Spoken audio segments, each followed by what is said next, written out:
So hello guys, फेरि पनि स्वागत छ तपाईहरुलाई पिएम ब्लग्स युट्युब च्यानलमा। सो आजको यो ब्लगमा चाहिँ म तपाईहरुलाई देखाउँदैछु कि यो हाम्रो गाउँमा हल्का हल्का पानी परेछ। त्यसैले आज यही कन्टेन्ट लिएर म आज ब्लग बनाउँदैछु। पुरै भिडियो हेरिदिनु होला र यदि मेरो च्यानल सब्स्क्राइब गर्नुभएको छैन भने सब्स्क्राइब गर्नु नबिर्सिनु होला।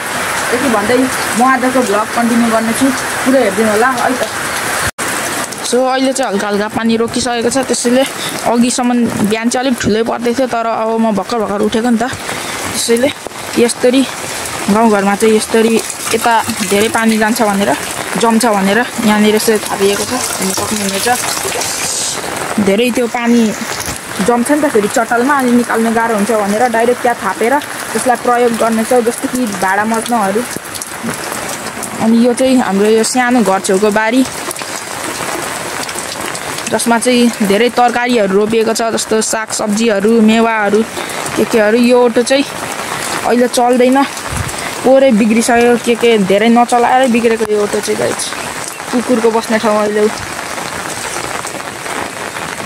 यस्तो छ पुरै। म चाहिँ अहिले खाली खुट्टै हिँड्दैछु, पुरै रेनकोट लायो, मुनिपट्टि चाहिँ लगाएको छैन, माथिपट्टि मात्र हल्का हल्का। अनि यही तपाईँहरूलाई यसो देखाइदिउँ भनेर, पानी पर्दाखेरि कस्तो देखिन्छ भनेर हल्का कन्टेन्ट पनि भयो नि त। यो चाहिँ हाम्रो सानो यो गाईको खोर भन्नाले के पो भन्छ, गाई बस्ने ठाउँलाई त कस्तो एक गोठ के भन्छ होइन। यो ठ्याक्कै यस्तरी बुहारको रुखमुनि बनाइएको छ, हेर्न सक्नुहुनेछ। दुईवटा बाछी र एउटा गाई राखिएको छ, सानो खोर होइन। र यो पनि सागबारी, यो चाहिँ बुवाले आफै बनाउनु भएको। अनि यसरी साग रोप्नु भएको छ पुरै। पानीले अस्तिको पालि चाहिँ त्यो ठुलो पानी आएको थियो नि नेपालमै, त्यतिखेर चाहिँ कुटेरै मारिदिएको थियो साग। अहिले चाहिँ पुरै अलिक राम्रै छ। अनि यो चाहिँ माई खोलादेखि लागेको काठहरू गाइज। यो माई खोलामा बगिबस्छ नि त यस्तो काठहरू, कहाँदेखि ल्याउँछ माई खोलाले। अनि तुम्बाले चाहिँ एक ट्र्याक्टर मगाउनु भएको थियो र त्यही काठहरू हो यो चाहिँ। र यो चाहिँ बाटोको सिन हो, हल्का फुल्का देखाइदिएको हजुरहरूलाई। बाटोको सिन यस्तो छ। आज अघिदेखि पानी परेको नि त।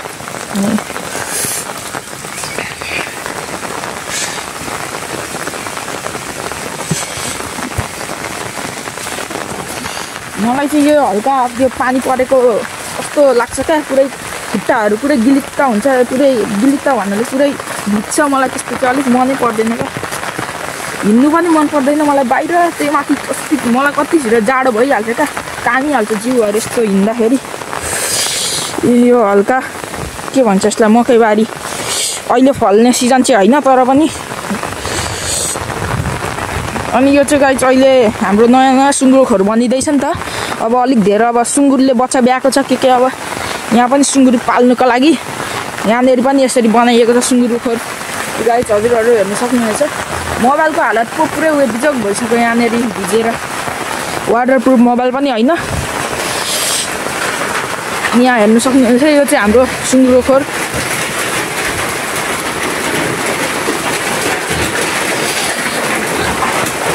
अहिले नयाँ बनिँदैछ, अब कतिखेर बनिन्छ। यहाँ चाहिँ सुँगुरहरू राखिएको छ यसरी। अब हल्ला भयो, अब के दिनु आयो भनेर। ला यो धानबारी पनि बिजोग गरेछ हावाले। यहाँ गाई चाहिँ हेर्नु सक्नुहुनेछ, पुरै लडाइएको छ बिचदेखि नै। हावाले हो कि केले हो, पुरै हात्ती लडे जस्तो, लडी गरे जस्तो पुरै। धानबारीको हालत पनि यस्तो छ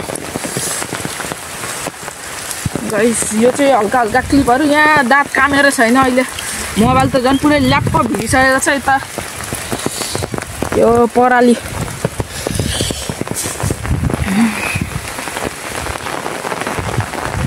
यस्तो छ अहिले हाम्रो गाउँको मौसम चाहिँ। अनि अब यता खेतबारी देखाउने हो भने चाहिँ तपाईँहरूलाई यो अहिले धान रोप्ने सिजन भएको कारणले यसरी धान रोपिएको छ।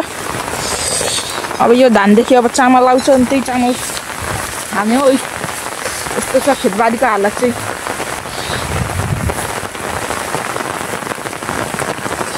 यो चाहिँ धानबारी हो सबै पुरै।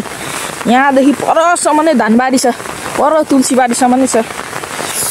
एउटा खेत जोड्दै पुरै तुलसीबारीसम्म नै छ यो धानबारी चाहिँ। अब यो सुँगुरहरू बनिएपछि यहाँ पनि हल्का हल्का सुँगुरहरू सिफ्ट गर्ने उताको कता हुन्छ। अनि यहाँ चाहिँ हाम्रो बाख्राकोट हजुरहरू हेर्न सक्नुहुनेछ यतापट्टि निम्बुको बोट गाइस फलफुलको कमी छैन क्या हाम्रो घरउदी मेवा पनि छ उखु पनि छ निम्बु छ के चाहिँ छैन हौ गाइस त्यस्तो सबै रोपिएको छ ड्रागन फ्रुट शुद्ध छ ड्रागन फ्रुटको त बोट छ गाइस तर फलेको चाहिँ छैन अहिलेसम्म एकचोटि फलेको छैन ड्रागन फ्रुटको बोट मात्र छ फलेको एकचोटि छैन यो चाहिँ हाम्रो बुवा घरकै ब्याक साइड हो ब्याक साइडको चाहिँ यस्तो छ यहाँ यसरी साग रोपिएको छ प्लास्टिकको प्रयोग गर्दै यसरी साग रोपिएको छ हाम्रो बुवाले यसरी रोप्नुहुन्छ सागहरू चाहिँ प्लास्टिकको प्रयोग गर्दै प्लास्टिकमा हल्का माटो हालेर त्यहाँनिर साग गाड्नुहुन्छ यो चाहिँ दाउराहरू यो नचल्ने भेनमा राखिएको छ भेन गाडीमा यहाँ पनि धानबारीको उस्तै अवस्था छ पुरै सुतिरहेको यो चोटि के हो धानबारी त हावा पनि चलेको थाहा पाउँदिनँ म चाहिँ फेरि यत्रो लडिरहेको छ ब्याक साइड हो यो चाहिँ बुवा घरको गाइस बाँस गाडी छ हल्का अब उता जानु मिलेन अब यता हल्का तपाईँहरूलाई सिन देखाइदिन्छु उयोलाई के फल पो भन्छ कुबिन्डो कि के होला सायदै मलाई पुरै थाहा चाहिँ भएन यहाँ पनि छ यहाँ यसरी पानी बाहिर जान्छ भनेर गइचेर आएको छ तर पनि अब भरे यो चाहिँ यो पानीलाई के प्रयोग गर्ने धन्दामा खानेहरू यस्तो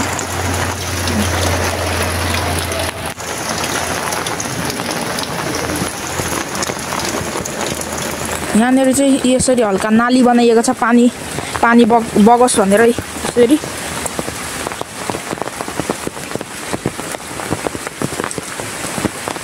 यो चाहिँ यसरी हल्का चटालमा बेसी पानी भरिन्छ नि त हो त्यतिखेरको लागि नाली घुडा चाहिँ होइन खुट्टा चाहिँ दुबो यस्तोको नाली बनाइएको छ यतापट्टि नरिवलको रुख गाइस यति भन्दै अब म आजको भ्लग एन्ड गर्छु र अब फेरि भेट्नुपर्छ नयाँ भ्लगहरू अब चाहिँ म रेनकोट फुकाल्छु यो भ्लग बनाउनु भनेर लगाएको थिएँ अब फेरि भेट्नुपर्छ अर्को भिडियो त्यति बेलासम्मको लागि बाई गाइस